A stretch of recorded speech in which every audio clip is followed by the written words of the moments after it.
Hi అండి. ఈరోజు మా వంట మొలకలు, అలసంద మొలకలు మసాలా కూర అనమాట. అది రైస్‌లోకి బానే ఉంటది. చపాతీలోకి, పూరీలోకి కూడా సూపర్‌గా ఉండిద్ది. అదనమాట. ఎలా చేయాలో దానికి కావాల్సినవి చూపిస్తాను. ఎర్రగడ్డ, టమాటా,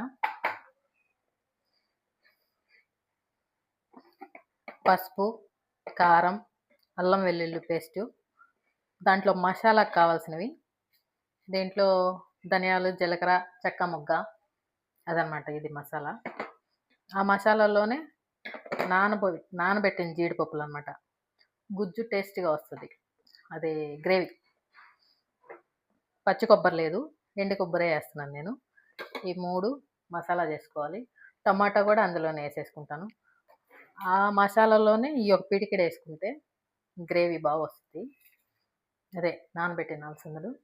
తయారు ఈ మసాలా ఏసుకొని తయారు చేసే విధానం చూపిస్తా. మసాలా మిక్స్ చేసేసుకున్నాను. అలసందలు ఉడికించుకుంటున్నాను కుక్కర్‌లో. ఇప్పుడు స్టవ్ వెలిగించుకుంటున్నాను. బాండి పెట్టుకుంటున్నాను. ఇంట్లో కొంచెం ఆయిల్ ఉంది.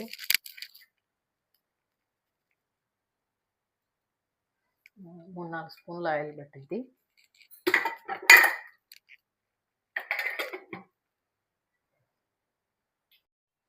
ఇదిగో ఉడికిచ్చేసుకున్నాను. ఇవేందంటే డైరెక్ట్‌గా కుక్కర్‌లోనే చేసేసుకోవచ్చు. పచ్చి వాటితోనే అన్ని మసాలా వేయించి ఒకటేసారి కుక్కర్ పెట్టేయొచ్చు. కానీ కొందరికి ఈ స్మెల్లు కొత్తగా అయిన వాళ్ళకేందంటే ఒకటేసారి ఉడికితే పోదు. ఇలా ఉడికించినవి వేసుకుంటే అంత స్మెల్ అనిపించదని నా ఫీలింగ్. అదనమాట. ఇప్పుడు పోపేస్తున్నాను. ఆయిల్ కాగింది. ఆవాలు, కొంచెం జీలకర్ర, కొంచెం పోపు దినుసులు వేసేసాను. ఉల్లిపాయలు కావాలంటే మాకు కొంచెం కూర అవసరం కాబట్టి ఒకటే వేసుకున్నాను. కావాలంటే మరిగింత వేసుకోవచ్చు ఉల్లిపాయలు.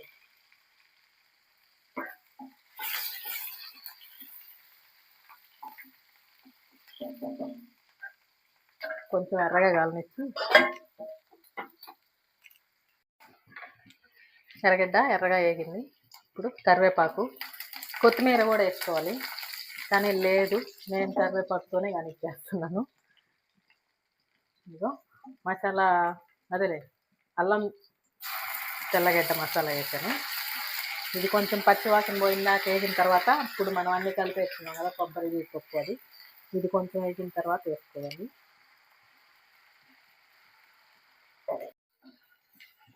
బాగా ఆయిల్ వచ్చేసింది కదా బయటికి. అల్లం వెల్లుల్లి పేస్ట్ వేగింది.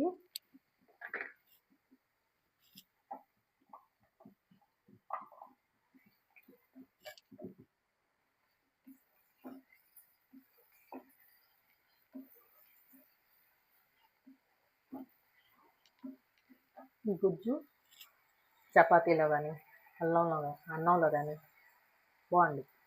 అన్నంలో కొంచెం అంతా దీంతోనే తినలేం కాబట్టి రసంలో వేసుకొని తినచ్చు. సూపర్గా ఉంది.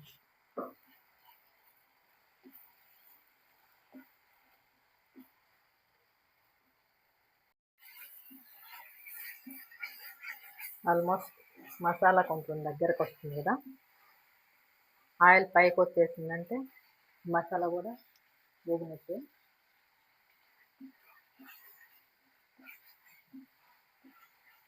నా వంట చూసి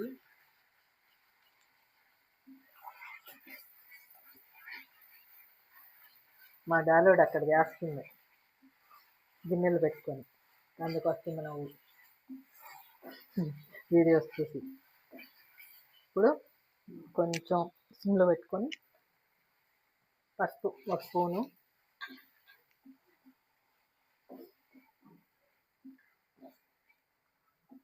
కారం 1.5 స్పూన్ వేసుకున్నాను నేను. మీ టేస్ట్కి తగ్గట్టు మీరు వేసుకోండి. ఇప్పుడు అలసందల్లో కొంచెం సాల్ట్ వేసాను, దీంట్లో కొంచెం వేసుకోవాలి. మసాలాకు తగ్గట్టు దీంట్లో వేసుకోవాలి.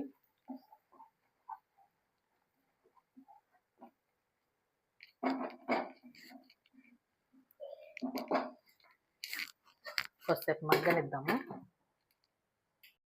మగ్గింది కదా, నీళ్ళు లేవు, బాగా మగ్గేసింది. ఇప్పుడు ఈ అలసందలు వేసుకోవాలి.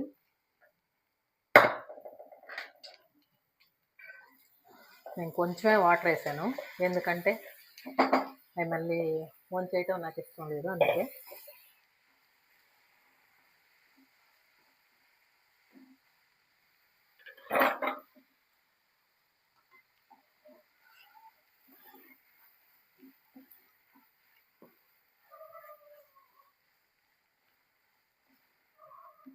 ఇప్పుడు కొంచెం వాటర్ వేస్తున్నాం సరిపడినండి.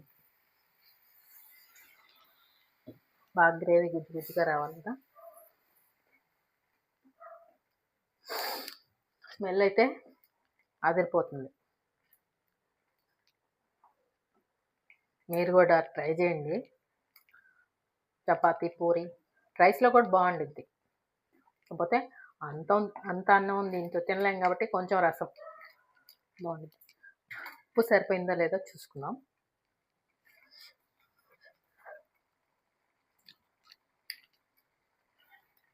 సరిపోయింది, కానీ ఇంక బాగా ఉడకాలి కూర. కొంచెం కొత్తిమీర వేసుకొని మూత పెట్టి బాగా 10 నిమిషాల దాకా మగ్గాలన్నమాట. కూర రెడీ అయిపోవచ్చింది. నేను చపాతీ చేసుకుంటున్నాను అన్నమాట.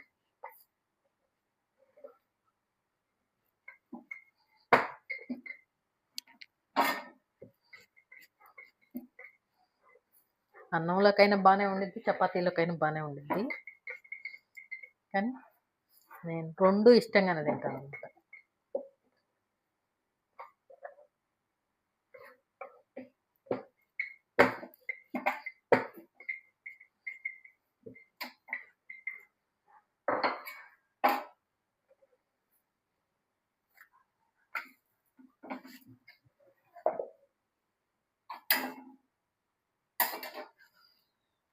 ఆల్మోస్ట్ కూర రెడీ అయిపోయింది. దింపేసుకున్నాం.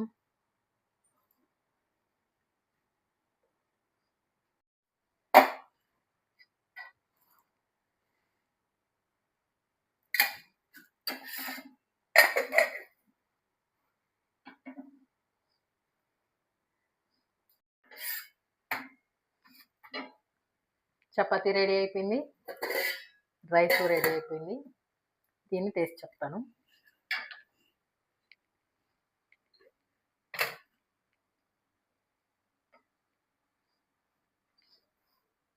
ముందు మనం వడ్డించుకునేటప్పుడు కూర వడ్డించుకోవాలి.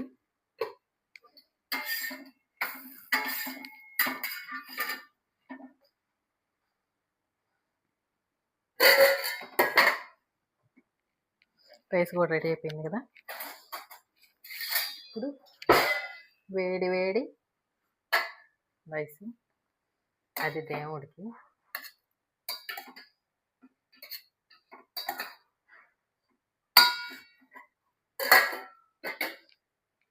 టేస్ట్ చేసి చెప్తాను.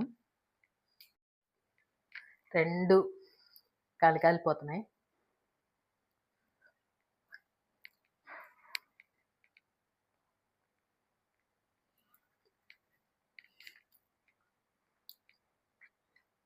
నిజంగా భలే కుదిరింది కూర, సూపర్ టేస్ట్ వచ్చింది. మీరు ట్రై చేయండి.